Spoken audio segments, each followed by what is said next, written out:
UH Valdivia en Instagram y Facebook, @Radio UH en Twitter y visita toda nuestra programación en www.radiouh.cl.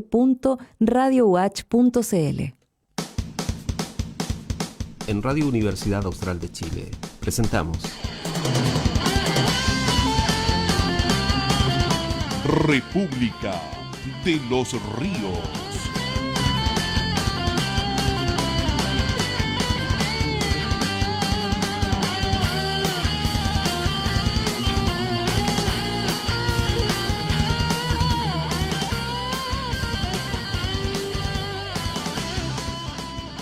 Muy buenos días, República de los Ríos, dando inicio a una nueva jornada. Vamos a agradecer a Claudio, vamos a agradecer a Antonio Martel por la entrevista que acaba de realizar. El comité Lago Riñigüe sin represa, Río San Pedro sin represa, desplegando todas las gestiones necesarias de parte de la sociedad civil en defensa de este patrimonio natural de la región de los ríos. Víctor Godoy, ¿cómo estás? Buenos días. Hola, Miguel. ¿Qué tal? Bien. Buenos días. ¿Cómo has estado? Bien, aquí estamos. Perfecto. Vamos a lamentar y a disculpar la ausencia el día de hoy del decano Juan Andrés Varas y de Egon Montesinos, panelistas estables de República de los Ríos los días miércoles. Labores universitarias, por supuesto, los distraen en otros quehaceres, pero van a estar de regreso con nosotros en cualquier momento. ¿Qué te parece? Bien, pues, no es problema. Todos tienen derecho a tener vida, digamos. No es solo la radio, digamos. No lo digas así, por favor, que voy a salir arrancando de este lugar ya. Oye, le vamos a dar la bienvenida sí, a un amigo de la casa, a un dueño de casa en este espacio, por supuesto, en Radio Universidad Austral de Chile, el decano de la Facultad de Ciencias de la Salud, Claudio Flores, quien ya nos acompaña en este minuto a través de la conexión remota. Decimos nosotros nos acompaña, estamos conectados con él vía Skype y tenemos harto que hablar de salud, de pandemia, nosotros mismos en la radio en algún minuto incluso tomamos la decisión editorial de dejar de hablar de pandemia, tratar de acercarnos a la actualidad de otro lugar, sabiendo que el tema ya estaba presente, bien desarrollado en todos los medios, pero sí, tenemos que volver sobre lo que está ocurriendo cada cierto tiempo, pero también con ojos de médico experto, lo que está ocurriendo en la región, en el país, en el momento presente, momento que parece ser histórico, y también en la misma universidad. Pero bien, saludémoslo, démosle la bienvenida. Doctor Claudio, ¿cómo está? Hola Miguel, hola Víctor. Gracias por Hola, la decano. invitación. Lo de experto lo dejaría de lado. Yo creo que más bien les voy a comentar desde el área de la medicina, más que experto.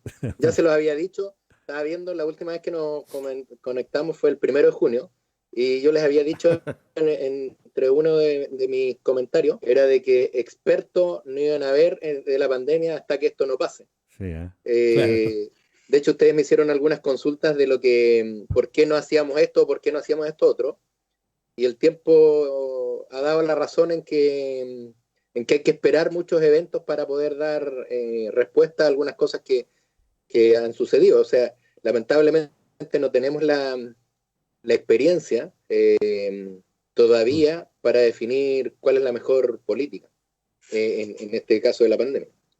Bueno, pero Es bueno el argumento, Víctor Godoy. porque ayer hubo un momento en el Parlamento en que este tipo de discusiones se dio. Y a propósito...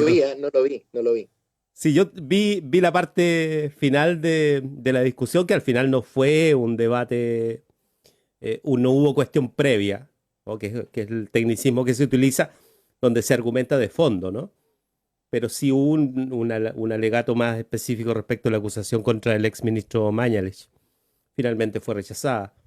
Y ahí viene toda una discusión acerca de la calidad de la política que se está dando en la Cámara y las formas de presentación de las acusaciones constitucionales que mostraron nuevamente sus límites y su voluntarismo, se decía, ¿no?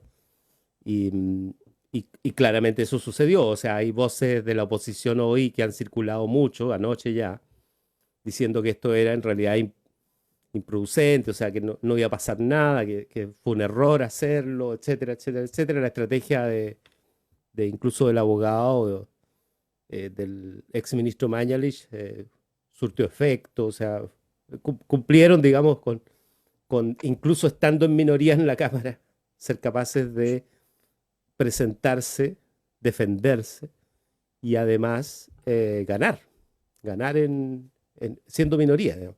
Entonces, eso habla un poco de la situación que se da en el debate político cuando nos referimos a la cuestión de la gestión sanitaria, digamos, ¿no? Normalmente en la política pareciera ser que poco tiene que ver con la discusión sanitaria, digamos. O Y sea, ahí, bueno, habrá mucha tela que cortar, pero eso es lo que pasó al final, digamos, ¿no? yo siento que la salud, eh, este es un argumento que lo he pensado hace mucho tiempo, tiene que estar sobre todo aspectos políticos y legales. Creo que uno tiene que luchar por la salud de la población, de que la gente tenga la mejor calidad de vida, y ese bienestar pasa por muchos aspectos. Pero lo que sí es claro es que la salud tiene que estar sobre todo eso. Uno podrá argumentar razones políticas, razones, lo que yo recién decía, de legal, pero no se debería transar sobre la calidad de vida de las personas. Y eso tiene que primar. Yo creo que uno tiene que estar preocupado en este momento de cómo salimos adelante, que la gente no se contagie, y también, independiente de los argumentos políticos que se puedan dar, existe un compromiso personal de cada uno de tomar las medidas restrictivas, y no lo digo desde el punto de vista restrictivo gubernamental, sino que más bien restrictivo propio, de tratar de hacer todo lo posible por disminuir la probabilidad de contagio. Una cosa tan sencilla como lavarse las manos y usar la mascarilla reduce la probabilidad de contagio en forma enorme. Tratando de recordarme de algunas cosas que le había dicho, es que los contagios van a continuar. La probabilidad de contagio se reduce en la medida que usemos medidas de sentido, sin necesariamente incluso pasar por medidas restrictivas como la cuarentena, sino que más bien nosotros como asumimos en forma individual el hecho de que nosotros podemos ser parte integral de la solución. Yo les explicaba que si uno se somete a la presencia de virus en forma enorme, como por ejemplo no usar mascarilla en ambientes cerrados con mucha gente que eventualmente tenga el virus, la probabilidad de que yo me contagie con millones de virus es tan alta que lo más probable es que termine complicándome y termine siendo uno del grupo que más se ve afectado. Si uso mascarilla, esos millones de virus pueden traducirse en que son menos y por lo tanto eventualmente tengo más posibilidades de defenderme contra un virus. Esto hablando de un sentido común, podrán haber hechos científicos que me debatan lo que yo digo, pero claramente creo que el uso de medidas básicas individuales y también, por ejemplo, si en este estado de excepción que tenemos, que los fines de semana estamos en cuarentena y que nos tengan que controlar para tener el salvoconducto correspondiente, yo siento que no debería ser. O sea, si yo salgo con un salvoconducto, si me controlan o no me controlan, es un problema de la situación del momento, pero mi responsabilidad es, si yo ando afuera en cuarentena, es porque ando haciendo algo que o lo necesita mi familia o lo necesita la sociedad. Entonces, yo creo que ahí falta un poco el convencimiento de cada uno es partícipe de la solución. Y lo otro que ha entrado es este tema de la información, del manejo de datos, ¿no? Nosotros también hicimos este periplo un poco de conocer más directamente lo que pensaban los comillas expertos referidos a la gestión de datos, de la Big Data en definitiva, digamos, del manejo hasta donde se pueda de la información en esos primeros meses de la pandemia. Y estuvimos aquí, bueno, estuvimos con varias personas distintas, incluso asociados al Centro de Datos de la Universidad de Chile. Eh, en general hay una discusión que se generó en ese momento, en esos primeros meses, sobre la calidad de los datos, nos decían ellos. Y que en general en Chile no teníamos buenos datos y buena gestión de datos. Eso que ha pasado en el mundo también, asociado a la pandemia, por lo que decía el decano Flores recién, ¿no? Que esto es efectivamente una cuestión nueva en el mundo.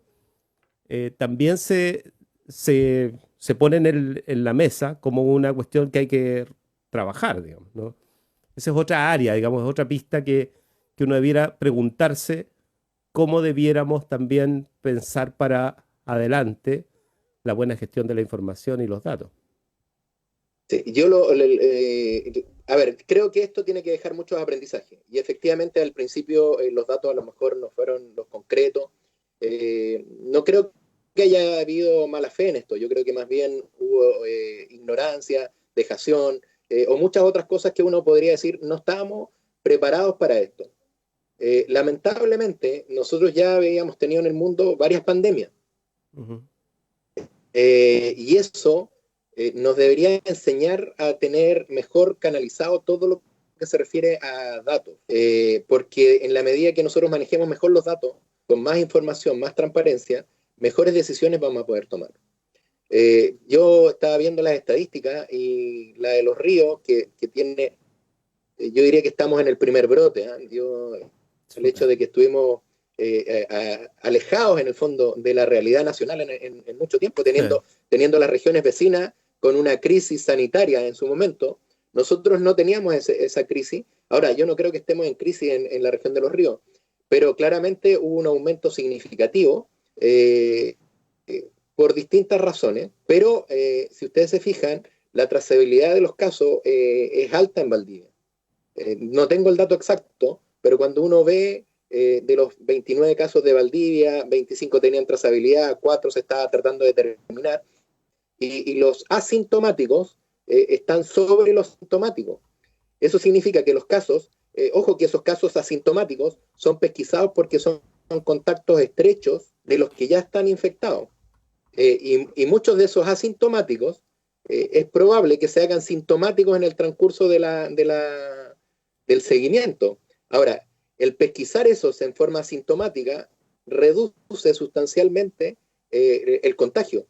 Por lo tanto, creo que uno de los grandes aportes que se ha hecho es tratar de mejorar la trazabilidad y aumentar los testeos de la gente y particularmente tanto en el área de la salud como como los contactos estrechos de los pacientes que consultan en los servicios de urgencia.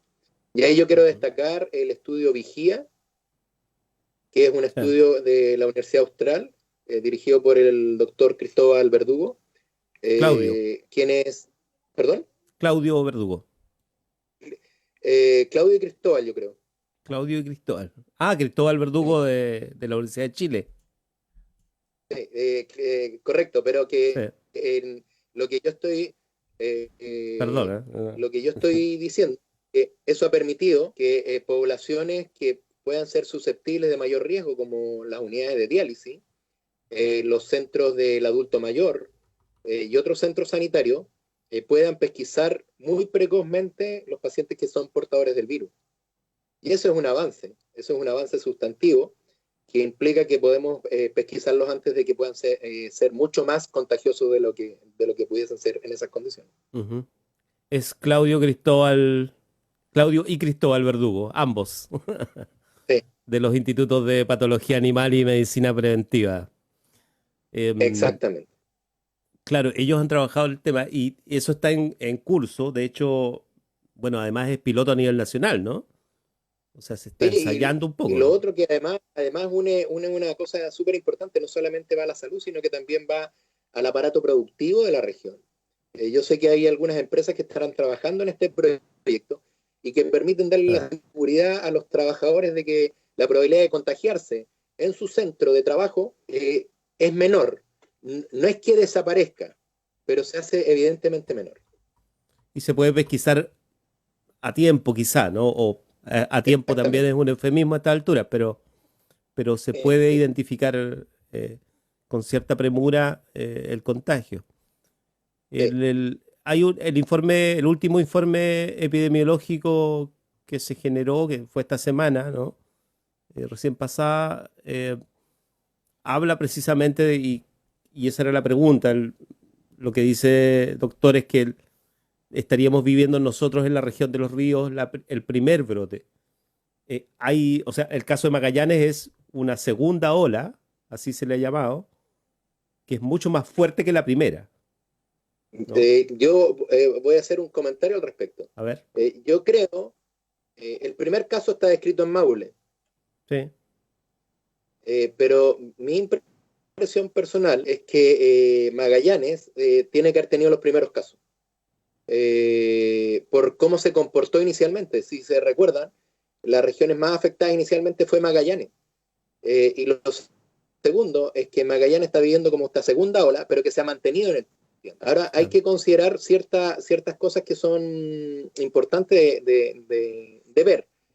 Primero, Magallanes es una región muy particular. Es una región relativamente aislada, pero que toda la vida se hace dentro de los hogares y dentro de salas cerradas. De hecho, es probable, yo desconozco el dato exacto, pero muchos de los contagios se deben de producir dentro de la casa. claro, En poblaciones que no tienen probablemente posibilidades de tener gran cantidad de residencias sanitarias. Porque comprenderán con 128, 150 casos, si uno solamente le agrega un factor por 4, por decir contactos estrechos, tenemos 600 personas que requieren un aislamiento preventivo y probablemente no están dadas las condiciones para hacer los aislamientos preventivos en los distintos hogares. Independiente que probablemente la calidad de vida en Punta Arenas es mucho mejor que en cualquier parte de Chile. claro, además que Entonces, el sí, verano son miles de personas las que llegan a través de los barcos. exactamente. Sí, Mm, yo creo que en los contagios, Punta Arenas es un lugar de pasada tremendo de los cruceros, por ejemplo, y sí, de barcos de carga y de muchas. mm, Es el segundo canal de Panamá que tenemos. sí. Entonces eso implica que probablemente los primeros contagios se produjeron allá y pasaron desapercibidos inicialmente.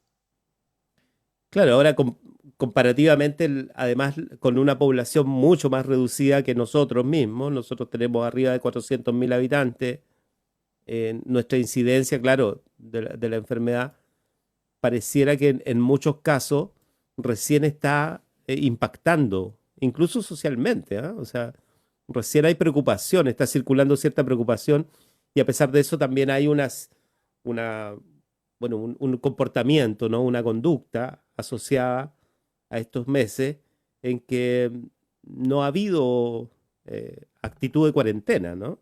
Excepto en un grupo de la población en la región de los ríos que más bien es un grupo que está, sí, muy, muy involucrado porque tiene, no sé, es Factor, población de riesgo, ¿no? sí. Está más informado, ¿no? Pero ese es un grupo bastante más pequeño. Sí, sí. Ahora, lo que uno ve, por ejemplo, yo me recuerdo de que algunos alcaldes proponían cerrar Santiago en cuarentena por 14 días, cerrarlo completamente y con eso reducir la probabilidad. Argentina es el mejor ejemplo. Pues. Argentina estuvo en cuarentena 100 días y Sí, tienen mucho más casos que Chile. Y esto tiene que ver también con otra cosa. No solamente con aspectos de bienestar físico, sino que también con aspectos de bienestar mental. Cuando la gente está en cuarentena, se producen una serie de cambios en tu sistema de vida que te obligan a ser muy ingenioso muchas veces para poder pasar esas situaciones de cuarentena. Por razones de mi trabajo, yo prácticamente no he tenido cuarentena y estar ajá, encerrado costaría mucho.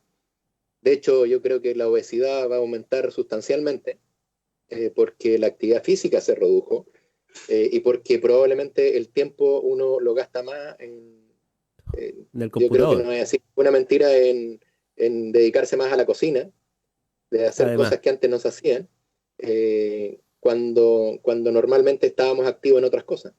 Entonces yo creo que el bienestar parte del bienestar bio, psico y social. Como bio, como persona, lo psíquico como parte integral del cuerpo humano y lo social porque involucra poblaciones. Claro, Todo eso hay que considerarlo en el momento que se toman decisiones. y la cuestión económica, o sea, yo sé que hay ciertas preguntas que no se le hacen a un decano de una facultad de medicina en Chile, pero el desempleo que hay tiene una implicancia en la salud que también va a pesar. O sea, si uno piensa en la calidad de vida de las personas, está bajando la calidad de vida y eso va a impactar en la salud igual. Sí, por eso lo que yo hacía referencia, en que la salud debe ser el vértice, o el bienestar debe ser el vértice de una pirámide que se construye por toda la sociedad. Y eso implica, obviamente desde el punto de vista económico, laborales, y también de lo que yo les comentaba recién, de esto de sentirse prisionero en su misma casa porque tienes que hacer periodos de cuarentena. Por eso es que esta visión tiene que ser multifactorial. Como ponemos el vértice, la salud, todo lo que está de abajo va a influir en la salud. Todo. La alimentación, la nutrición, cosas ambientales, por ejemplo, la calidad del aire. Todo eso va a incidir directamente en la calidad de vida de la población. Y hay otra cuestión que a propósito del informe epidemiológico es relevante siempre mirar, que es el tema del rango de edad en que se presentan los casos. Tenemos los datos nacionales, eso es lo que aparece en el informe, pero no deja de ser relevante, ¿no? Que se concentra la mayor cantidad de casos en una edad bastante joven, ¿no? O sea, arriba de los 25 años y hasta los 40, ¿no? Por decirlo. Son las tres primeras franjas etarias que están allí marcando la incidencia de la enfermedad. Y eso tiene que ver con varias razones. Las personas de la tercera edad probablemente van a hacer un aislamiento preventivo mucho más eficiente que las personas jóvenes. Es cosa de ver probablemente en su entorno más cercano, las personas mayores, su hábitat es la casa. En cambio, las personas menores, el hábitat, la casa, sirve para cosas muy puntuales. Probablemente para ir a comer, probablemente para dormir, pero el resto del día, esta prisión que uno considera la casa, se transforma en que cuando te dan cierto grado de libertad de recuperarla, no tomas las prevenciones porque dices, no, si me infecto no me va a pasar, a lo más no me va a pasar nada y va a ser como un resfrío, que es lo que hemos escuchado de algunas autoridades connotadas del mundo, ¿no es cierto? Pero resulta que la implicancia es pensar en el otro. Tenemos una sociedad muy individualista, entonces lo que me pase a mí, si yo me siento mal o no, va a ser cosa mía. Pero si uno piensa que uno está en un entorno y que lo que a mí me afecte, efectivamente le afectará al otro, y le afectará además a cosas tan importantes como la salud, como el sistema sanitario. Yo recordando también de una de las cosas que les dije, es de que ¿cuál es el gran problema del sistema sanitario? El gran problema del sistema sanitario es que si la gente no se cuida, el sistema sanitario va a colapsar. Y la idea es que no colapse. La idea es que probablemente la gente se va a seguir infectando, pero que eso se reduzca al máximo posible y que ojalá la cantidad de virus a los que te exponen sea lo menos posible.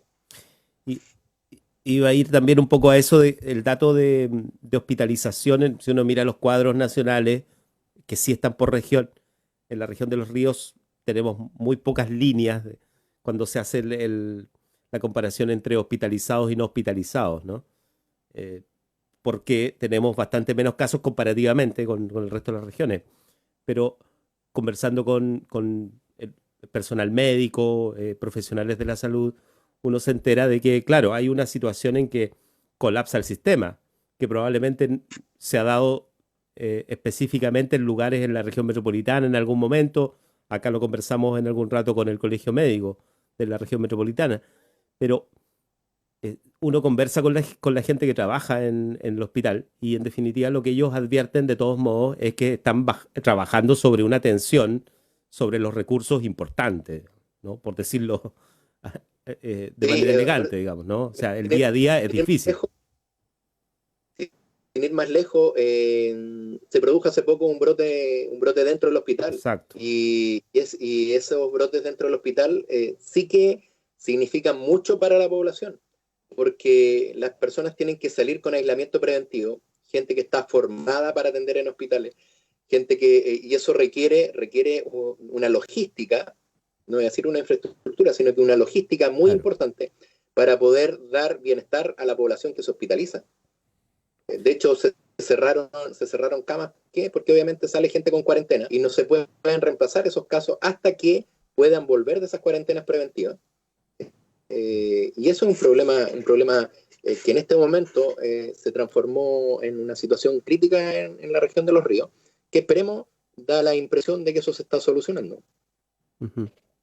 Y no llama la atención también a pensar para adelante esto de la necesidad de actualizar la infraestructura también, al final, ¿no? O sea, los hospitales, la capacidad de respuesta rápida en comunas, etcétera. A ver, yo pongo el ejemplo del aparato que se hizo con el Leufulab sobre un dispositivo de apoyo a la ventilación externa. Conversamos y se hizo pensando en otra cosa, porque aquí estamos pensando en la pandemia. Entonces, cualquier decisión que nosotros tomemos, no la podemos tomar en relación a la pandemia. ¿A qué me refiero? De que cualquier arreglo que tenemos, la pandemia se va a acabar. Pero no puedes invertir todo en pos de la pandemia porque después lo vas a tener que desechar. No, yo creo que es una oportunidad de avanzar. La creación de un nuevo hospital para la región es una cosa que está pensada desde hace muchos años y que probablemente esto lo hace más patente ahora que estamos en pandemia. Sí. Pero el problema de la cantidad de camas que disponemos, de la cantidad de dispositivos de atención primaria que disponemos, de la cantidad de programas de atención primaria que tenemos, de prevención, de bienestar, de salud, es un objetivo que es a largo plazo, pero lo tenemos que pensar ahora y desarrollar ahora para obtener los réditos en un tiempo más. Entonces, no se trata de ser reactivos a la pandemia, sino que más bien ser reactivos a las necesidades de la población. Y eso va mucho más allá de la pandemia. Y este dispositivo que nosotros, y lo refleja un poco, nosotros lo pensamos más bien más a largo plazo, pensando que pueden ser de utilidades en hospitales de baja complejidad. Lo que yo les explicaba la otra vez es de que la gente no se muera, por ejemplo, en pandemia, en las ambulancias o en los servicios de urgencia, porque no tienen camas UCI en alguna parte, o porque tienen que estar esperando que se produzca el cupo en algún lado. Todas esas cosas hay que pensarlas con un fin más bien prospectivo. Uh-huh. Bueno, Miguel, no sé, hay más cosas respecto del tema, pero vamos conversando. Sí, no sé, creo que interrumpimos al decano Flores. Sí. No, pensé que tenía el micrófono apagado. Sí, bueno, yo escucho, simplemente corroborar una cosa, a pesar de todo lo que hemos dicho y de lo mucho que hemos hablado de COVID-19 y de lo alarmado que estuvimos en algún minuto respecto de la tranquilidad que aparentemente tenemos en este momento, efectivamente estamos en el peor momento en lo que a presencia de la pandemia se refiere, ¿o no?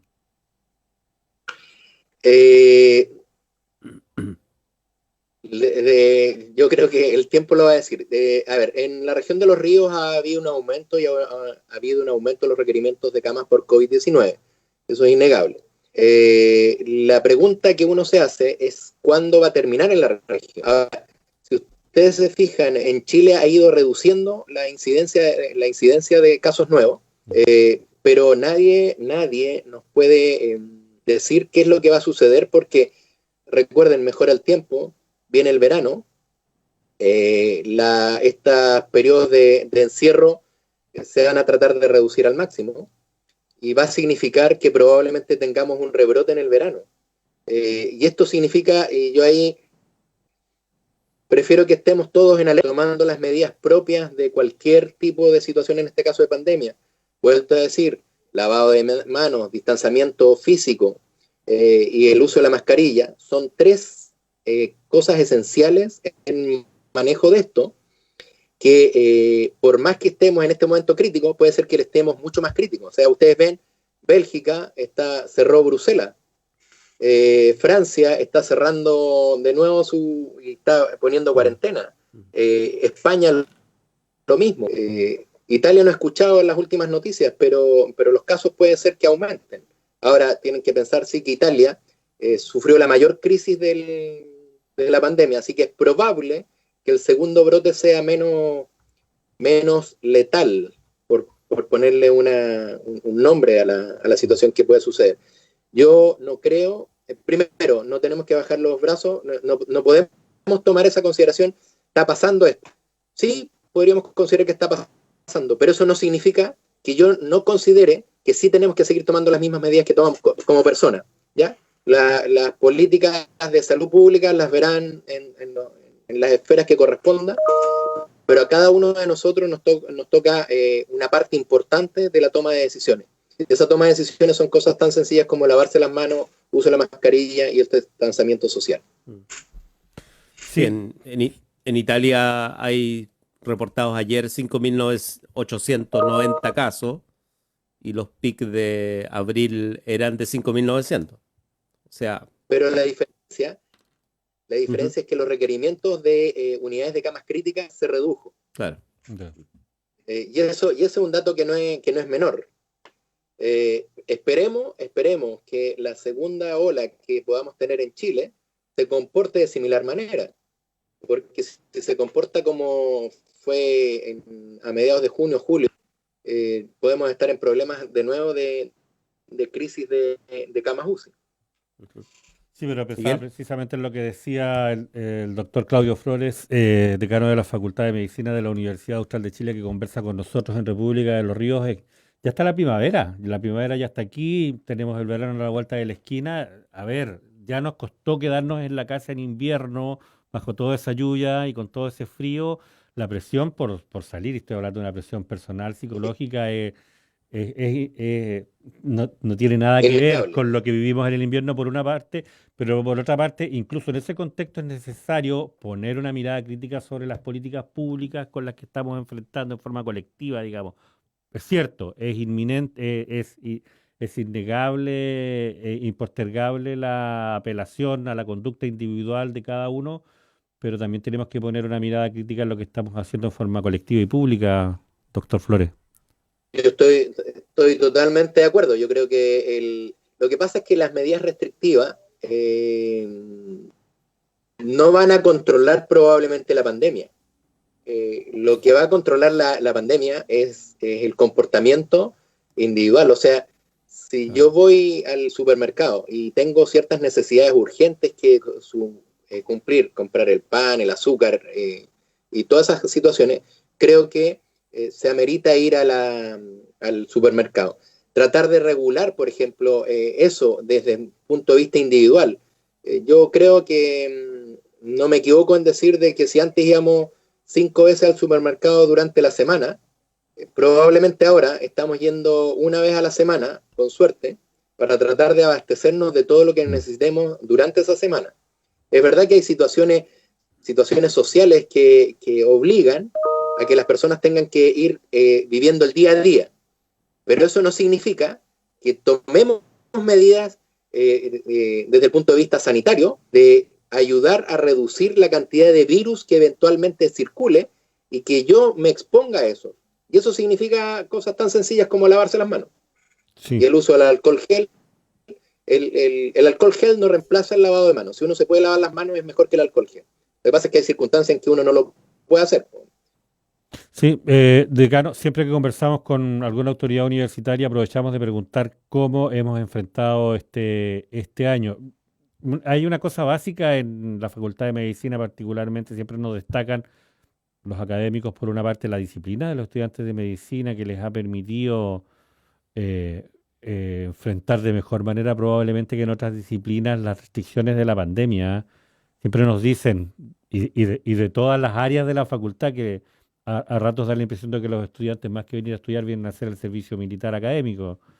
Por la rigurosidad, por la disciplina con la que enfrentan las obligaciones, por una parte, pero por otra parte también esa imposibilidad de desarrollar actividades clínicas que no tienen sucedáneo remoto, que tienen que ser presenciales y que han tenido que ser pospuestas de todas maneras. Inicialmente dijimos para el segundo semestre, ahora ya estamos diciendo 2021 y ya estamos diciendo segundo trimestre tal vez. ¿Cómo se prospecta todo esto?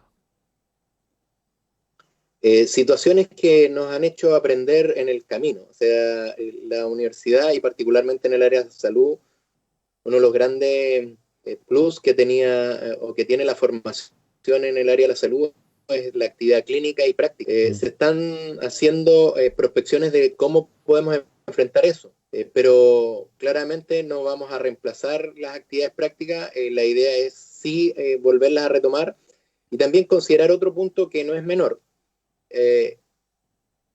Los servicios y las áreas de salud de la atención de pacientes requieren de formación y requieren de profesionales y técnicos que tengan conocimiento en el área de la salud. Entonces, si uno lo ve que este es un problema global y de la sociedad, es probable que uno pueda recurrir a la experiencia, que es menos, ¿no es cierto?, que el profesional ya titulado, de personas que tengan un poco menos de formación, pero que va a implicar una formación tremenda para el futuro de ese profesional. Esa es una situación que uno tiene que considerar. Ahora, eso tiene que ver también con la voluntariedad y con el hecho de decir si esto es voluntario o no. Sí, obviamente es voluntario. Yo no puedo obligar a un estudiante de pregrado a tomar actividades que pueden ir en contra de su salud. Pero en el momento que uno decide por este tipo de profesiones que están ligadas a la relación humana, es probable que un porcentaje importante de la población de pregrado sí acepte el desafío con todas las medidas y los aprendizajes que esto pueda implicar. Esa es una conversación larga. Yo me recuerdo del 2009 cuando fue, no sé si fue considerado pandemia, pero la influenza fue uno de los problemas y de hecho creíamos que podíamos haber estado en esta misma situación. Y los servicios de salud, la decisión que se tomó es solicitar apoyo a las universidades a través del uso y del trabajo de gente que tenía conocimiento en salud. Voy a poner estudiantes de enfermería y medicina que hicieron actividades de TENS o de auxiliares de servicio. Y yo creo que eso es valorado porque uno tiene que aprender, las barreras están para superarlas, no para chocar con ellas. Y si uno lo visualiza en eso, creo que en el área de la salud puede ser un tremendo aprendizaje para todos. Obviamente para nosotros, sin lugar a dudas, que estamos enfrentados a esto día a día, pero también para gente que se está formando. Eso se tiene que considerar como algo probablemente necesario. Creo que podemos aprender mucho más de lo que hemos aprendido. Sí, bueno, y muchas de las cosas que estamos aprendiendo y que estamos adoptando como innovaciones para enfrentar este tiempo parece que se van a venir a quedar, ¿ah? Y en ese contexto probablemente también hay preguntas que van a tener que ser respondidas respecto de cómo se organiza la formación, pensando en que esta no va a ser no es la primera, pero sí lo que se nos anuncia es que estos episodios van a ser menos, episodios pandémicos, episodios virales, van a ser menos espaciados en el tiempo, más recurrentes, no sé. Mira, lo que yo creo es que hay cosas buenas y cosas malas, ¿ya? Y una de las cosas buenas que ha traído la pandemia es que nos ha demostrado que podemos ser capaces de enfrentar los problemas. Y lo segundo es que hay cosas que sí se van a quedar. O sea, yo creo que esto, por ejemplo, de hacer algunas clases teóricas virtuales, no perdiendo de lado todo lo que se refiere a la práctica, es una cosa que sí es útil. O sea, yo puedo estar con ustedes porque estaba trabajando en el hospital, si no yo habría ido A la radio. abajo a la universidad, ¿no es cierto? Ustedes a conversar, y probablemente habría tenido una hora entre que estamos en el preámbulo de la conversación a que después yo tenga que volver a trabajar. Ahora, qué sé yo, terminamos esto y yo voy a estar disponible para quedarme en el hospital y hacer actividades dentro del hospital. Entonces, yo creo que eso es necesario valorarlo. Pero sí tenemos que tener claro de que no podemos cambiar la vida en 360 grados, sí, e ir para el otro lado, en el fondo. Por esto, yo creo que tenemos que sacar las cosas buenas que nos va a dejar y tratar de retomar las cosas tan buenas que teníamos antes de la pandemia. Sí. Sí, bueno, el vaso medio vacío suele ser el de la salud mental. Yo antes planificaba 2 o 3 reuniones en la tarde porque con los desplazamientos y esas cosas uno no alcanzaba más. Ahora termina la tarde y uno se da cuenta que tuvo 6 reuniones y que no paró en ningún momento a ratos a servirse un café a la Eh, rápida. Y eso significa que también tenemos que regular nuestros Mm. tiempos. O sea, si yo creo que si algo ha traído de malo, es que no hemos puesto más trabajólicos, o muchos no hemos puesto más trabajólicos, porque sin ir más lejos, yo tengo una reunión mensual en Santiago, o tenía una reunión mensual en Santiago, y que ahora la estamos teniendo 2 veces al mes, y no me muevo de mi escritorio. Sí, Entonces, sí. antes, yo creo que hay que pensar en la salud mental. Y la salud mental es importante que uno tenga sus ciertos requisitos y vaya poniendo sus mismos límites. Antes pensaba de que con esto de la pandemia yo podía trabajar sábado y domingo en otras cosas porque tenía el tiempo, pero decidí que mejor que no, porque si no, el lunes ya ando agotado y probablemente no responda de la mejor manera de lo que uno pudiese responder si está descansado. Si el sueño, eh, si uno duerme y tiene que dormir bien, está hecho por algo, o sea, fisiológicamente está hecho para que nosotros trabajemos y descansemos, trabajemos y descansemos. Sí. Sí, Claro. decano Claudio Flores, decano de la Facultad de Medicina de la Universidad Austral de Chile, conversando con República de los Ríos. Víctor Godoy también nos acompaña. Ujú. Decano, un tema, yo no sé si usted tiene información, y si tiene información, no sé si me la puede compartir en este espacio. Hoy día en la mañana un tema relevante en la prensa nacional, por lo menos en los canales de televisión, además del partido, que no me llamó mucho la atención y por eso hubo un partido ayer, me encontró Villar Noticias, un tema relevante en el estado financiero, fíjese, de las universidades particulares.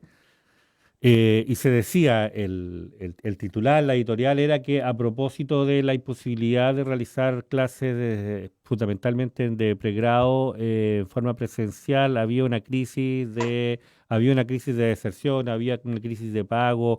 Las instituciones de educación superior estaban siendo impactadas también en ese ámbito por la pandemia. ¿Cómo estamos nosotros? ¿Qué sabe usted? A ver, primero, yo no estoy a cargo de las finanzas de la No, no. universidad, pero es evidente que toda la situación de pandemia va a afectar a las universidades, tanto públicas como privadas, porque tienen que recordar de que lo público se financia con platas del Estado. Y las platas del Estado depende de lo que generen los impuestos y todo lo que se refiera va asociado a tal. Por lo tanto, esta es una cadena de nunca acabar y que evidentemente vamos a pasar una crisis económica en las universidades que no solamente se va a notar este año, sino que también se va a notar el próximo y probablemente los 2 próximos años. Quiero recordar de que efectivamente probablemente en la universidad se está ahorrando dinero en calefacción, en mantención de muchas cosas, probablemente los jardines tengan menos trabajo que otras veces, pero han aumentado otros consumos, pues, ya sea la red, todo esto que estamos haciendo ahora tiene un costo que alguien lo paga, y por otro lado que cuando volvamos, y en el caso particular de la Facultad de Medicina, las prácticas se van a reducir en cantidad. ¿A qué voy? Que el hospital va a reducir en un 50% la posibilidad de ingreso de los estudiantes, entonces donde recibía 10, va a recibir 5. Entonces, ¿qué haces con otros 5? Tienes que buscar otros centros que también van a tener un costo. Tienes que comprar todos los elementos de protección personal. Las mascarillas aproximadamente cuestan 200 pesos cada una. Si el hospital te pide 8 por día, comprenderán que son 1.600 pesos por estudiante y empieza a multiplicar, y son y millones de pesos, que nadie los valora hasta que tú necesitas hacer el gasto. Todas esas cosas van a influir en el desarrollo económico probablemente de las universidades. Ahora, esperemos que eso sea poco evidente y que las universidades sigan avanzando en la formación profesional, y no solamente en la formación profesional. Una de las cosas que ha enseñado la pandemia es que todas las otras capacidades que existen de investigación, de desarrollo tecnológico, están en las universidades. La mayoría de los proyectos que están asociados a la pandemia tienen su nicho en las universidades, entonces esas capacidades no las tenemos que perder.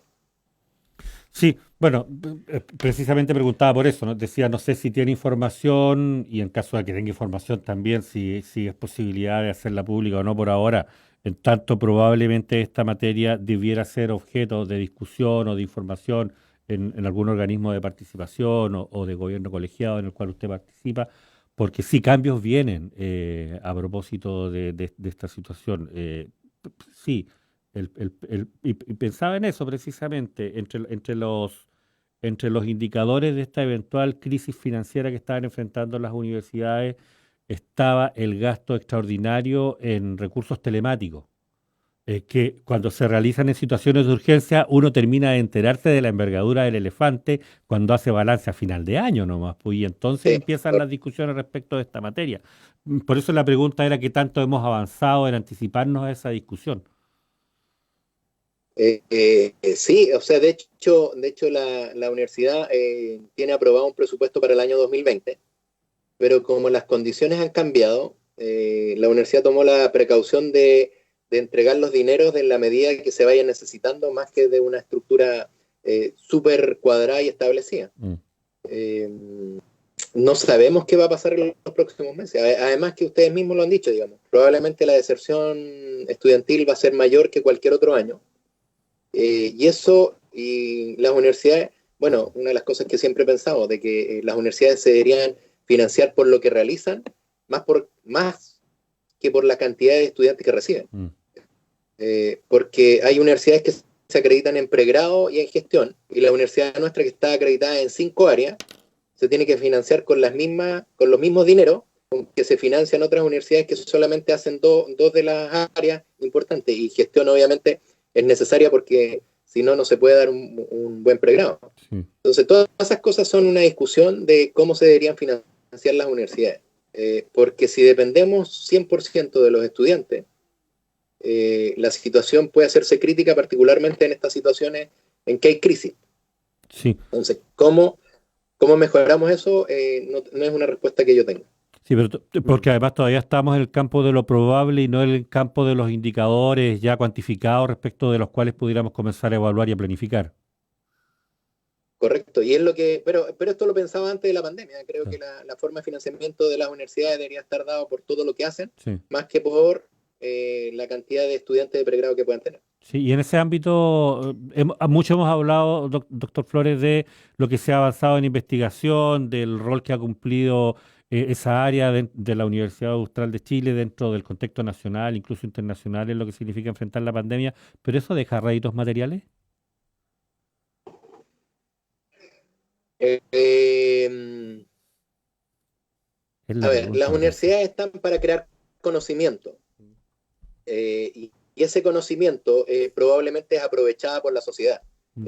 Los réditos materiales en este momento, de lo que yo puedo decir, no se han visto, y es probable que si se ven, se van a ver más bien a mediano o largo plazo.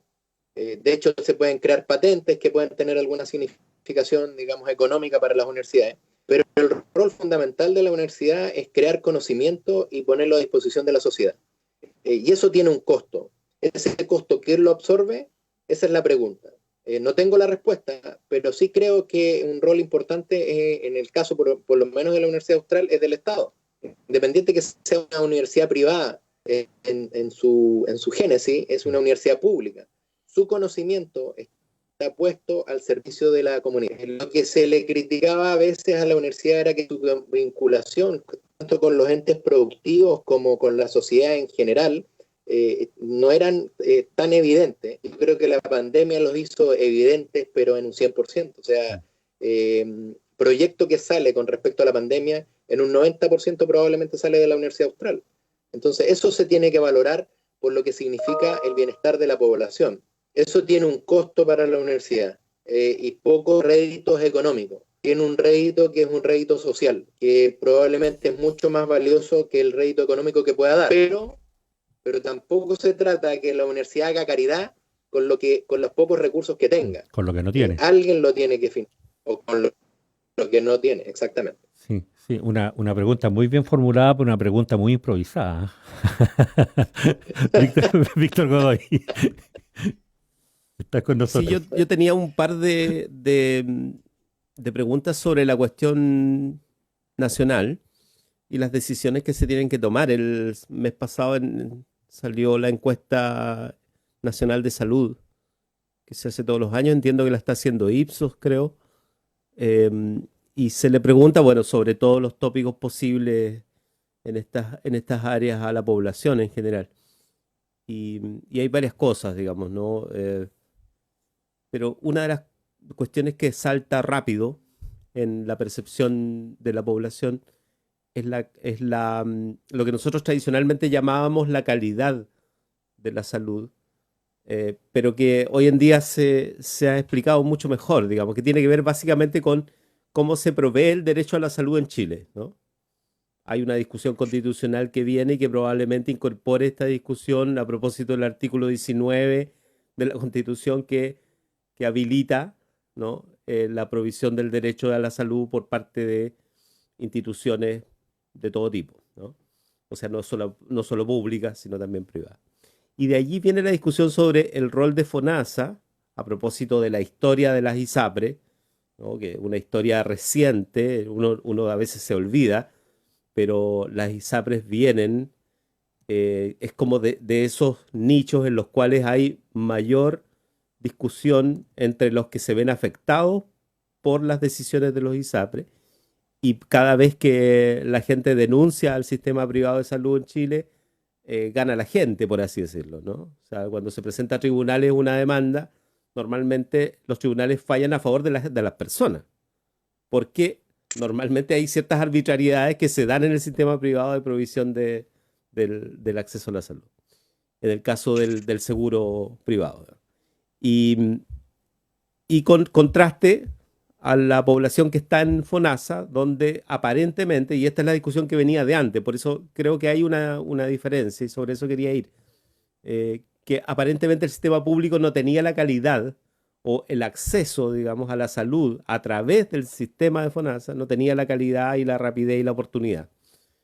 Al parecer eso está en cuestión, porque está en cuestión el sistema privado al final. Sí, en ¿No? realidad, ¿Sí, Decano? a ver, no quiero entrar en política contingente, pero Ya entramos ya. lo que uno ve de FONASA, por ejemplo, es que FONASA financia el sistema público. Pero FONASA, cuando entra en competencia en el sistema privado, es muy poco competitivo. Pongo un ejemplo. Si a ti una cirugía, te lo digo por conocimiento de causa, si una cirugía te cuesta 4 millones de pesos y el sistema privado te bonifica en 3 millones, con suerte FONASA te bonifica 200.000 pesos. Entonces ahí esa está la contraparte. ¿En qué ha servido el sistema privado a la atención de la población en general? Pero está el otro, como tú dices, de las arbitrariedades. Yo lo que creo y pienso es que lamentablemente un sistema que fue creado sin fines de lucro se transforma indirectamente con fines de lucro.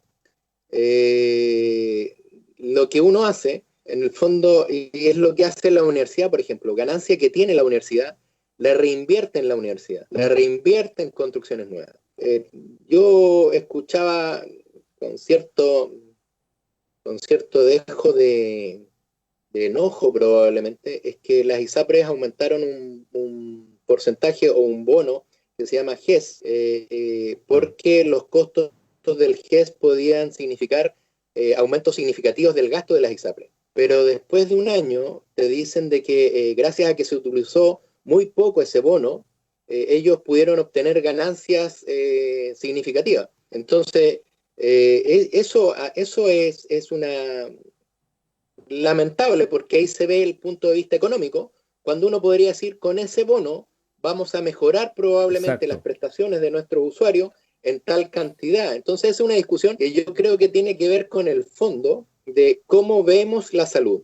Y la salud se tiene que ver como el bienestar de la población, hecha por las entidades que ustedes quieran, financiadas por lo que uno puede decir un globo X, que veremos cómo se distribuye, pero que no tienen que tener fines de lucro. Esencialmente, y vos pongo el ejemplo de la universidad se declara como sin fines de lucro. Claro, cobra por la educación, le paga a sus funcionarios. Ahora, el lucro de la universidad, ¿en qué está? En que la ganancia que tiene la reinvierte en la universidad. Y eso es lo que yo visualizo que debería verse también en la ISAPRE. No me gustó el hecho de que hayan dicho de que se hayan ahorrado tanta plata y que se haya transformado en ganancia, porque no usaron el bono. Yo creo que eso se hubiese visto mejor que digan, obtuvimos tanta ganancia y esto se va a reinvertir en mejores beneficios para la población que atiende. Discusiones largas, creo que cada uno puede tener sus razones específicas para eso, pero claramente el Estado tiene que tener un rol prioritario en la salud pública y tiene que ser el paraguas de todo lo que tengamos debajo, y no pueden ser entidades distintas. Porque además, o sea, yo ponía la discusión constitucional ahí porque además uno, independiente del deber ser, ¿no? O de lo que uno le gustaría, está en la práctica que va a haber una discusión respecto de esto y probablemente por cómo está diseñado el sistema de modificación constitucional actual, la ley 21.200 y todo ello, a lo que se va a llegar es algo no tan distinto a lo que hay. Si es que no, probablemente quede una declaración genérica en el resultado del cambio constitucional. Pero probablemente no desaparezca la provisión privada del derecho, digamos, a la salud. Y por lo tanto, lo que habría que preguntarse es cuáles son los cambios necesarios a realizar, teniendo en cuenta que va a seguir existiendo, digamos. Porque el tema de la ISAPRE viene, y es cosa de ver el comportamiento de la asociación de ISAPRE. O sea, viene de una serie de renuncias de sus directivos, que el año pasado, o sea, hubo un momento en que se dijo el presidente de las ISAPRES, y fue famosa esa frase de que estamos perdiendo plata si adherimos a personas enfermas, ¿no? Y fue algo así, digamos, estoy parafraseando, pero esa fue la frase. Y fue tan evidente que tuvo que renunciar.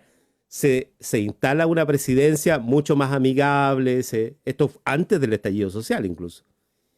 Y esa presidencia, mucho más amigable, todo lo demás, termina en una discusión interna de la asociación de ISAPRE que termina con la renuncia de la nueva presidenta hace un par de meses, digamos. Entonces, la asociación de ISAPRE es una muestra de cómo institucionalmente nosotros estamos en un momento en que o metemos mano en el cómo, especialmente cuando estamos hablando del lucro y los derechos sociales, o probablemente no vamos a resolver cuestiones que son sumamente sensibles y que son las que provocan, entre otras cosas, lo que hemos llamado el estallido social. Sí, estoy totalmente de acuerdo. Yo creo que el sistema, como lo veamos, requiere algo que es fundamental y que hace de que el sistema falle, que se llama control y regulación. Y eso pasaron muchos años en que ese control y esa regulación fue en beneficio para que se beneficien algunos. Y yo creo que lo que se tiene que hacer es que el control y la regulación tiene que ser para que se favorezcan todos, incluso el sistema. Pero eso requiere regulación y control. Si algo me recuerdo de salud pública cuando lo estudiaba en pregrado, siendo que ahora nosotros nos dedicamos también a algunas cosas de salud pública, es que la etapa final de todo proceso es el control y la regulación para poder seguir planificando y volver a meter regulaciones en el sistema. Creo que por ahí, creo que va por el hecho de interpretar cuando se plantean como instituciones sin fines de lucro y resulta que el retiro de los dineros se hace a través de vías alternativas, quierase o no, se transforma en fines de lucro. Entonces ahí es donde aparece esto de que perdemos plata si nosotros atendemos a gente que está enferma. Yo creo, de todas maneras, que mi punto de vista, que ha ido nosotros estudiamos medicina, o yo estudié medicina, por varias razones, pero una de las cosas que más me ha llamado la atención durante mi vida profesional es que si nosotros ayudamos al bienestar de la población, los requerimientos en salud, yo debería invertir mucho más dinero en la prevención de enfermedades que en el tratamiento de estas. Y eso tiene que ver con el bienestar y la felicidad. Creo que tenemos que ir a cambiar el paradigma de que la salud es curar la enfermedad cuando lo que queríamos hacer es cómo mejoramos el bienestar de la población para mejorar nuestra salud. Y lo otro, decano, no más cortito es, se ha discutido, de hecho, públicamente, la idea ministerial del Ministerio de Educación respecto de adelantar el inicio del año escolar 2021 o de volver a clases ahora. De hecho, en la región de Los Ríos se piloteó también un poco eso. En la región metropolitana ya vimos lo que pasó, digamos, con que no hubo respuesta de las familias para enviar a los niños a las escuelas. ¿Tiene sentido volver a clases, digamos, adelantar el año escolar 2021? O sea, ¿no será mejor ser preventivo en esto? Primero, no soy experto, de nuevo pongo, es una opinión personal. Creo que cualquier cosa que nosotros pensemos en más adelante, en volver a actividades presenciales en la educación, tiene que partir de programas pilotos muy bien diseñados, porque el hecho de hacer trabajo telemático en educación ha implicado un desgaste de los profesores que ha sido gigantesco, por un lado. Por otro lado, hay muchas personas que hacen trabajo telemático, pero que a la vez tienen actividades dentro de la casa con su propia familia, y ahí voy a poner a muchas mujeres. Entonces, tenemos que tratar de equilibrar cómo podemos hacer de que esa gente pueda trabajar en forma telemática, pero le pueda dar las facilidades también el sistema para de que sus hijos, por ejemplo, o las personas que están a su cargo, porque el estrés emocional debe ser gigantesco. Cualquier decisión que tomemos tienen que ser decisiones, primero, muy bien planificadas, segundo, vistas en proyectos pequeños, pilotos, para ver cómo funciona, y después tratar de ir aumentando para finalmente llegarlo a hacerlo generalizado. Si nosotros lo tomamos como una cosa generalizada, lo más probable es que cometamos errores graves. Lo vimos con el Transantiago, sin ir más lejos. El Transantiago se implementó en forma más bien brusca, sin un programa piloto inicial, y vimos todos los problemas que ha generado y que todavía lo estamos viviendo. Miguel. Sí, el decano Flores nos dice que, a propósito, no sé cuánto tiempo nos queda, probablemente ya estamos abusando, pero él, claro, él nos dice, mira, preferiría no opinar de política contingente, pero la política contingente nos tiene bastante rodeados en este minuto, decano. La única manera de salir de aquí es pasando por ella, tengo la impresión. De hecho, de alguna manera mis comentarios han sido de política contingente. Sí. Y claro, precisamente quería invitarlo a mirar desde la salud lo que está pasando en el país. Lo que está pasando en el país en este minuto es la discusión constitucional, como lo dice Víctor, cómo nos enfrentamos a esa demanda social no solo por el reconocimiento, sino por la garantía más efectiva de los derechos, entre los cuales, por supuesto, la salud tiene un lugar preponderante. No sé cómo lo ve usted desde el lugar que ocupa precisamente en la formación de quienes se van a dedicar a la salud. Claro, obviamente la salud, lo que yo le decía, pues, el vértice es salud y bienestar. Lo que sucede, y es mi pensamiento, es que efectivamente todos tenemos derecho al mejor bienestar y a la mejor salud que nos puedan dar. Pero yo quería poner el punto en algo que dije recientemente. Creo que la inversión mayor que tiene que hacer el Estado tiene que ver con mejorar la calidad de vida de toda la población. Tenemos que recordar de que la población se está envejeciendo cada vez más, la natalidad está disminuyendo, y a lo mejor menos mal que está disminuyendo, porque si seguimos creciendo al ritmo que estamos creciendo, vamos a tener vamos a tener mundialmente una cantidad impresionante de gente, y esa distribución de la gente va a ir empeorando la calidad de vida de cada uno de nosotros. Por lo tanto, creo que si se tiene que enfocar la salud con respecto a si todos tenemos derecho a la salud, yo diría que nosotros todos tenemos derecho al mejor bienestar posible. La salud es un saco roto en dinero. Tú, mientras más tecnología y más implementación para mejorar las enfermedades, tanto en el diagnóstico como en el tratamiento, más vas a gastar en salud. Por lo tanto, vuelvo a insistir, creo que el objetivo va mejorar la calidad de vida de la población para reducir los gastos en el tratamiento de las enfermedades. Pero eso no implica que los que tengan las enfermedades no se les dé lo mejor posible dentro de lo que pueda dar el Estado.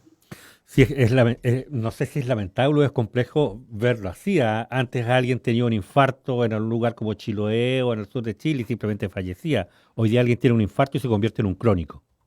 Y eso precisamente para el sistema significa más gasto, más recursos. Sí, pero vuelvo a insistir, que si uno se preocupa de la calidad de vida de la población, comenzando de la educación preescolar. Ahora, la educación preescolar es importante, pero también tiene que ver con una situación de salud de familia. Si la familia no toma conciencia de que lo que le está enseñando al niño son malos hábitos, tanto higiénicos como alimenticios, ese niño va a ir con un sello que se lo da al ambiente, que va a implicar que la probabilidad de que ese niño sea obeso o que tenga enfermedades crónicas antes es mucho más significativo.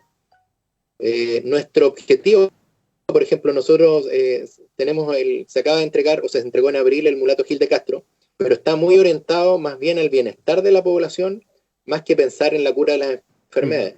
Esto es complejo porque ahí tú ves que la educación va a influir en la salud y el bienestar, la economía va a influir en la salud y el bienestar, el trabajo va a influir en la salud y el bienestar. Por lo tanto, todo tiene que ir más bien al bienestar de la población. Sí, el Molato Gil de Castro Producto quedó maravilloso. Sí. Sí, es un excelente dispositivo. Y más aún con un convenio, con una asociación con la municipalidad y atención primaria que para nosotros es altamente significativo. Sí. Decano Claudio Flores, decano de la Facultad de Medicina, hemos conversado con varios decanos en los últimos días aquí a propósito del tono en el que se está viviendo este tiempo nacional al interior de la universidad, tratando de acercarnos de alguna manera también para saber con qué espíritu lo estamos viviendo. Preguntábamos, por ejemplo, sobre todo a los decanos nuevos que se incorporaban al Consejo Académico, cómo habían encontrado la discusión universitaria en esos espacios en los que ahora les toca participar. Para algunos era un espacio nuevo, para otros ya habían participado como prodecanos, entonces era un reencuentro, pero había cierta coincidencia, no sé cómo lo interpreta usted, pero nos decían que les parecía que por ahora la discusión precisamente estaba demasiado contingente. Sí, yo estoy de acuerdo con eso. Yo creo que cualquier decisión que se tome en caliente por situaciones puntuales puede significar de que la contingencia haga que puedas tomar una mala decisión.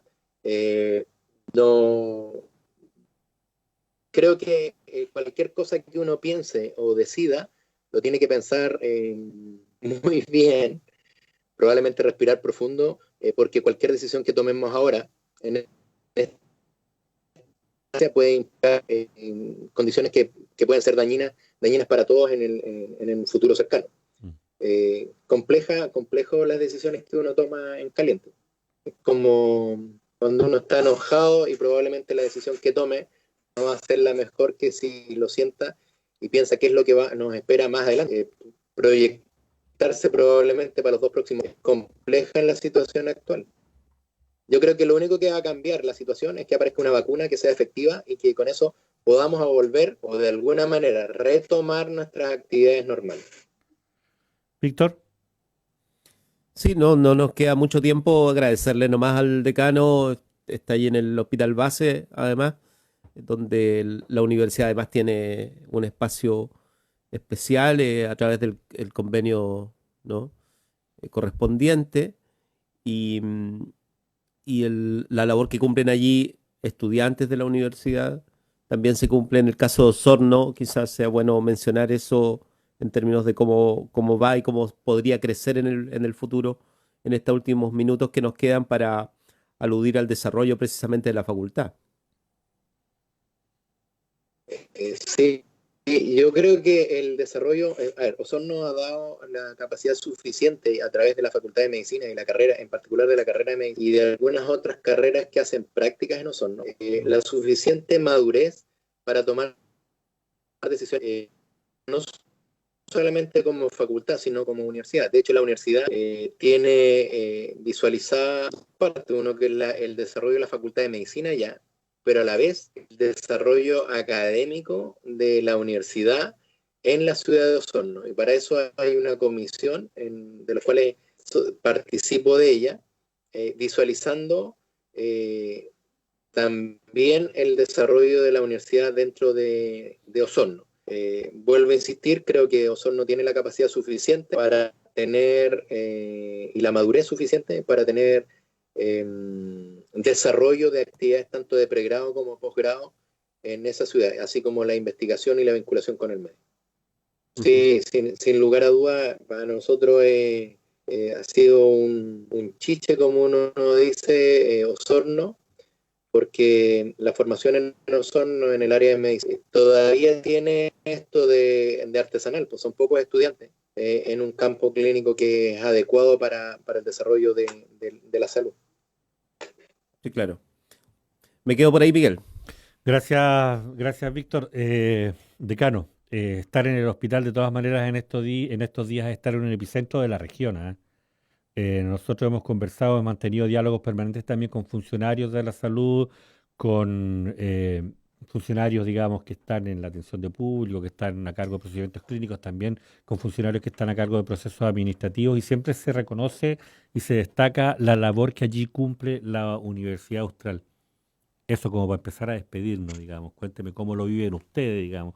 Es siempre no me gusta usar la expresión, esto de trasladarla desde la calle, desde la protesta pública a la gestión de la salud de la comunidad, esto de hablar de primera línea, no trato de eludirlo, pero sí quiero reconocer que es un lugar, es una frontera de la sociedad donde efectivamente la necesidad de todos se encuentra con una respuesta y con una solución organizada por todos, como si fuera un frente.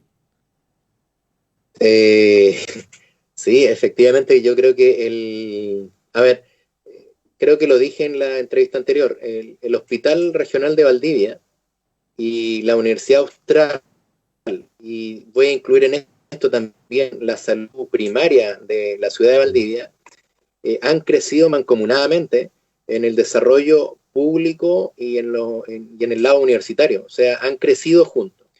El Hospital Regional de Valdivia fue entregado, el segundo, fue entregado el año 97, y a poco andar, a través de las capacidades muchas aportadas por la universidad y también por el Servicio de Salud, hacen de que el hospital se haya quedado chico desde hace hartos años atrás.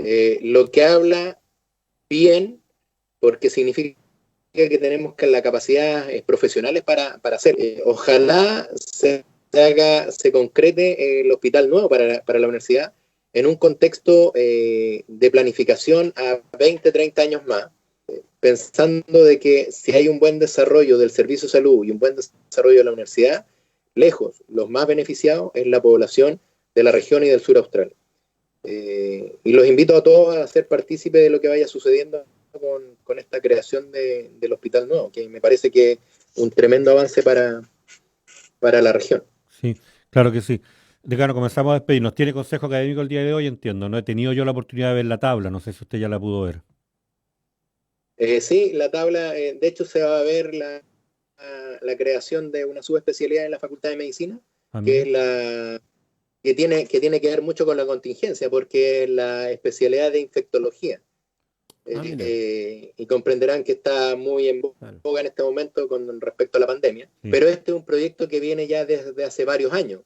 Ni siquiera la pandemia lo aceleró, sino que más bien son los procesos, y que ahora se viene a presentar al Consejo Académico y esperemos que sea aprobado. Sí, es uno de los puntos relevantes para la facultad. Materia de acreditación también, entiendo, Comisión de Calidad Institucional creo que estará presente. Sí, no tengo la tabla en estos momentos, pero ese es uno de los puntos que se va a tratar hoy día. También tiene que ver con el desarrollo de las actividades de pregrado del segundo semestre, y eso. Sí, claramente la acreditación es importante. Sí. Es importante. La acreditación es importante más bien por los procesos de autoevaluación, para vernos nosotros mismos y nosotros mismos darnos cuenta de cuáles son las cosas que podemos ir arreglando a través del tiempo y que finalmente se traducen en un proceso de acreditación. Sí, lo último, y disculpe que insista en revisar algunos temas de la tabla, entiendo que la política de posgrado había quedado con un punto suspensivo, probablemente también va a ser retomada en esta oportunidad. Sí, ya lo hemos visto en 2 consejos académicos, y hoy día, bueno, yo espero de que esa es una política que era necesaria de tener y que yo creo que va a salir a la luz probablemente a muy corto plazo. Bien, decano Claudio Flores, le quiero agradecer esta más de una hora de conversación con Radio Universidad Austral de Chile para ponernos al día en torno a los rumbos por los que ha tenido que navegar la Facultad de Medicina en el contexto de la pandemia y por los que sabemos va a tener que seguir navegando la Facultad de Medicina y todo el área, como lo comentábamos, de la salud en la región. Un abrazo grande, estamos en contacto. Un gusto, decano. Estamos. Nos vemos. Nos Que vemos. estén bien. Muchas gracias. Esperemos en otra oportunidad. Sí, Sí, perfecto. claro. Gracias. Saludos a los Chao. académicos, a la facultad, a los funcionarios, además, a la gente que está trabajando en el hospital todos los días, digamos, cumpliendo turnos, además. Esperamos, Miguel, esperamos no tener que ir a verlos. ¿Ah? Sí, correcto. Un abrazo. Existe la telemedicina también. Gracias, decano. Víctor. Que estén bien. Y Nos vemos. Chao. Chao. yo te iba a mencionar nomás que a propósito de una de las temáticas conversadas aquí con Claudio Flores, con el decano de la Facultad de Medicina, hoy, bueno, ayer se inició, pero hoy están realizando actividades, de hecho, en la Semana del Bienestar Psicosocial. Es una actividad que se va a desarrollar hasta el día viernes y que tiene actividades, como decíamos, ya iniciadas el día de ayer. Hoy a las 11 de la mañana hay un taller sobre arpilleras, bordado, resistencia con Claudia Cerda, psicóloga. Ella va a desarrollar esa tarea. En la tarde a las 4 hay un conversatorio Arte y Bienestar del Diplomado de Arte Terapia de la universidad, que existe, y está enfocado en estrategias, técnicas artísticas como herramienta de bienestar psicosocial. A las 6 de la tarde de hoy está el Diarios Visuales de Mujeres con Alejandra Solesi, psicóloga, directora también del CAP aquí en la UACH. Claudia Monsalves está allí, artista visual, directora del Diplomado de Arte Terapia. Van a realizar un taller hoy a las 18 horas. Mañana siguen las actividades, hay mindfulness y varias otras charlas, talleres, etcétera. Así es que si ustedes quieren informarse, lo podemos reinstalar allí en las redes de vinculación con el medio, de la propia radio.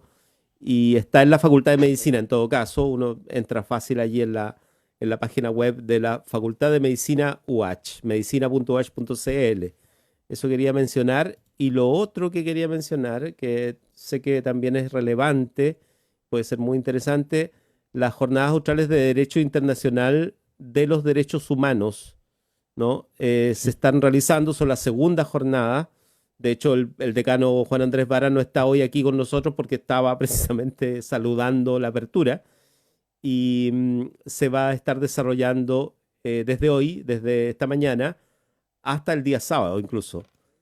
Así es que hay paneles sobre género y derecho internacional de derechos humanos, violencia de género, el derecho a la salud, derechos económicos, derechos de los pueblos indígenas, infancia y derechos humanos, derechos de las personas con discapacidad, un panel sobre el derecho internacional, desafíos de las políticas migratorias con perspectiva de derechos humanos.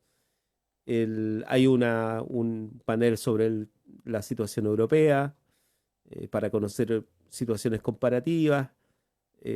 Hay varias otras cosas, incluso temas como el principio de subsidiariedad, la seguridad, ¿no? O sea, es un esfuerzo bien interesante, bien completo además, y finaliza esto con un panel sobre el estallido social y los derechos humanos, que esto es el día sábado al mediodía, ¿no? Muy interesante que además se esté haciendo, va a estar Jimena Chong, de hecho, ¿no? Ustedes saben, es conocida, digamos, la fiscal Chong, ¿no? Sí. Carlos Gajardo va a estar, ¿no? O sea, otro fiscal que se hizo muy conocido en su momento, ex fiscal hoy en día. Va a estar además otros académicos invitados.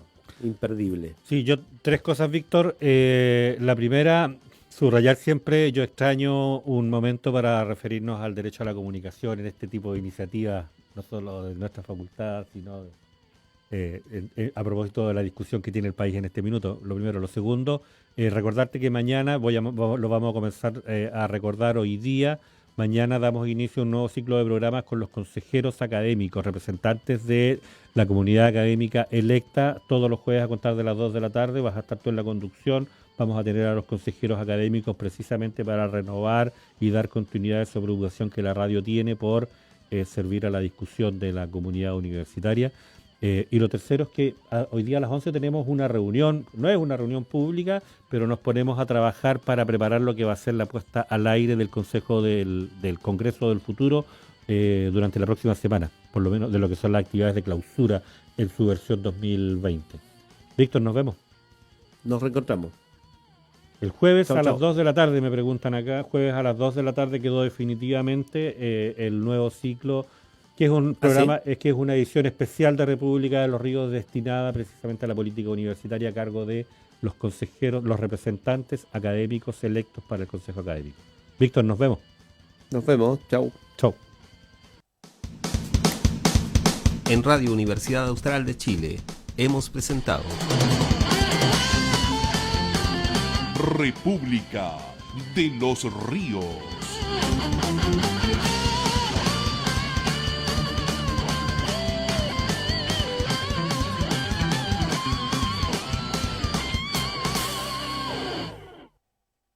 La Universidad Austral de Chile realiza una permanente vinculación con el medio regional, nacional e internacional, cumpliendo la misión de aportar al desarrollo de los territorios